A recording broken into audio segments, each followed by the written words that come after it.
Et on a la version miroir aussi. Et on a les samples, on a les flyers, petits, grands, avec nos valeurs, liberté, intégrité, bienveillance,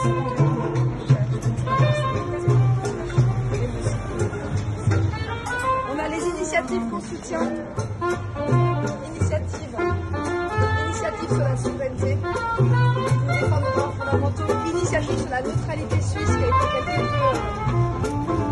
peu écorchée ces derniers temps. La Suisse est au Conseil de sécurité de l'ONU. Initiative pour l'argent liquide, qu'on puisse payer partout l'argent liquide. Initiative pour refaire, analyser la situation Covid, faire la reconstruction analytique de ce qui s'est passé durant les années Covid. Ensemble, c'est tout un chantier, il y a plein de dossiers que vous avez envie de prendre en main, c'est ça? Moi, je suis multitâche et il y a énormément de sujets qui m'intéressent. Ce qui m'intéresse, c'est de faire en sorte que la population connaisse les vrais sujets, les sujets sur les droits fondamentaux, c'est le traité pandémie de l'OMS qui s'apprête à être signé en 2024 et qui donnerait les pleins pouvoirs au directeur général de l'OMS lors des prochaines pandémies ou des prochaines urgences. Et ça, on n'a pas envie de revenir. Pour vous, si on se lance l'interview, on est chaud, et il pleut pas trop, parce que là, il y a aussi la pluie qui joue pas pour nous. C'est parti. Et comme ça, on est là par temps et par pluie, et par grêle et par sèche, on est là sur le terrain. Ramery, je peux dire, c'est Ramery. Ramery, vous êtes candidate sur ce retour pour le Conseil des États. Qu'est-ce qui vous motive pour aller à Berne? Alors, c'est bien de le remarquer, parce qu'on n'a pas été conviés au débat. Ce qui nous motive, c'est de faire entendre la voix de ceux qu'on n'entend jamais, ceux qui défendent les libertés, ceux qui se sont manifestés pendant 2 ans contre l'immigration liberticide et pour les droits fondamentaux des citoyens suisses.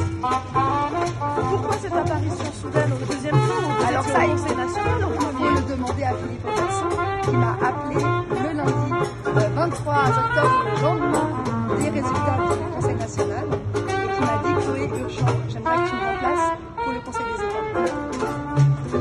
Qu'avez-vous fait pour mobiliser un maximum durant cette campagne?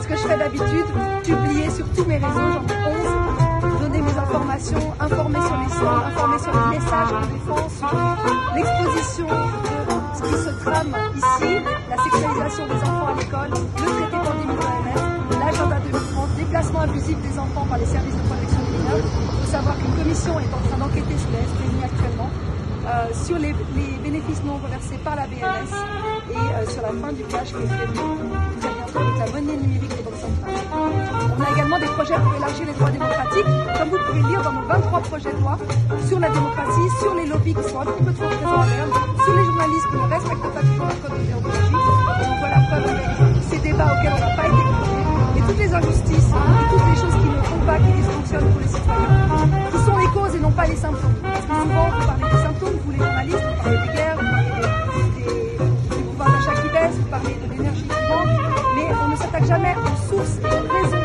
de ces problèmes. Et nous, ce qui nous intéresse, c'est vraiment d'aller voir au cœur du problème et voir pourquoi ça se passe. Faire campagne pour le Conseil national ou pour les États, pour vous, c'est le même combat, c'est le même état d'esprit. Le combat, il est celui du message, en fait, du message et de la représentation de tous les citoyens suisses. On a vu qu'à Berne sont présents exclusivement, ou presque exclusivement, des gens qui n'ont rien dit durant les mesures liberticides, qui n'ont pas défendu le droit. Et on aimerait pouvoir être défendu aussi à Berne, d'avoir des représentants de tout le peuple, y compris ceux qui ne sont pas d'accord, les 40% de Suisses qui ne sont pas d'accord avec tout ce qu'on a vécu en termes de restriction de liberté pendant ces années de vie. Le mot liberté revient beaucoup depuis le début de l'interview. C'est le nom de notre... Si c'est juste possible de laisser un petit temps de 1 seconde entre quand moi je parle et vous. Sinon, ça va être compliqué pour vous. Très bien, c'est pas grave, d'accord. C'est pas... Et du coup, je vais ma question. C'est qu'il y a peu de temps, j'essaie de tout casser en quelque Oui, je sais, mais on n'arrivera pas à faire. J'entends depuis le début de cette interview le mot liberté, mais moi, je voudrais avoir votre définition de la liberté. La définition de la liberté, c'est la liberté de parole, la liberté de manifester, la liberté de s'informer, la liberté de dire quand on n'est pas d'accord et quand on n'est pas d'accord avec les mesures gouvernementales. La liberté de pouvoir dire les choses sans être licencié de son poste, sans devoir craindre de perdre ses amis, sa réputation, son boulot, son gagne-pain. Et la liberté vraiment d'être en démocratie, parce que sans liberté, il n'y a pas de démocratie. ça un peu avec un petit peu avec de l'émotion, c'est parce que ça sent le vécu et vous... Mais j'en ai payé les frais. J'ai été diffamée, il y a plus de 300 articles sur moi qui disent du mal de moi, alors que j'étais toujours respectée dans mon métier. J'étais co-présidente du groupe de l'œuvre pour Genève. Mes élèves me voient dans la rue, reviennent dans mes bras et me disent merci 10 ans plus tard. J'en ai croisé deux il y a 2 semaines. J'ai toujours fait mon métier avec cœur, avec passion. Et la récompense, c'est que à ouvrir sa bouche et à donner des infos que les médias ne montrent pas. On se fait licencier, on se fait diffamer dans les médias. Est-ce correct que pour vous, c'est une façon de revenir aussi, de vous engager aussi intensément dans la politique? Tout va bien, très grave. Alors mon engagement, il date pas d'aujourd'hui, il date d'il y a 11 ans, il date de 2012. Évidemment, rester active me permet de garder mon énergie et de pouvoir transmettre les messages. Je suis une enseignante, je transmets des messages, c'est ça mon rôle, c'est ça ma vocation. J'ai besoin de montrer aux gens ce qui se passe vraiment, les choses que vous, les médias, ne faites pas. Et c'est dommage. On pourrait travailler ensemble d'ailleurs. Oui, ok. On va aborder maintenant le sujet de la campagne, vraiment aujourd'hui, parce que vous allez serrer des mains, distribuer du café. Du thé. Ah, du thé, pardon. Oui, c'est sans caféine. Parfait, je noterai. Où est votre colistière? Pourquoi vous ne réfléchissez pas plus avec Madame Benzon? Alors, on est colistière sur le papier, mais dans la réalité, nous n'avons pas exactement les mêmes combats. C'est-à-dire qu'on partage quand même cette soif de liberté, le besoin de démocratie, de la défense des droits fondamentaux, et la dénonciation de ce qui se passe au niveau du SPMI, du service de protection des mineurs et du placement de titres. Mais par contre, elle est pharmacienne et son métier la guide vers une vaccination globale et permanente, en tout cas par rapport au Covid. Et là-dessus, moi je suis pour un choix, je suis pour une liberté, chacun doit faire ses propres choix en fonction de ses ambitions, de ses valeurs et des informations dont il dispose. Mais ça montre aussi que même en n'étant pas d'accord sur les choses fondamentales, on peut quand même s'entendre, on peut quand même avoir des combats communs. Et ça montre que la différence n'est pas un obstacle en fait, elle est plutôt une richesse, un renforcement, et ça permet de comprendre mieux ce que pense l'autre. Moi, ce que j'aime, c'est comprendre l'autre, puis pouvoir lui apporter aussi des éléments de réflexion. Et on s'enrichit tout le temps comme ça. Et c'est très intéressant. Donc ce n'est pas une alliance contre nature, malgré ces énormes différences de base quant à qu'est-ce qu'on fait dans la science avec nos corps. Absolument. Et il y a cette intégrité, cette franchise, elle est incorruptible tout comme moi, et c'est quelqu'un qui a des valeurs importantes. Alors elle a utilisé des mots concernant qui se rapprochent du corona-scepticisme.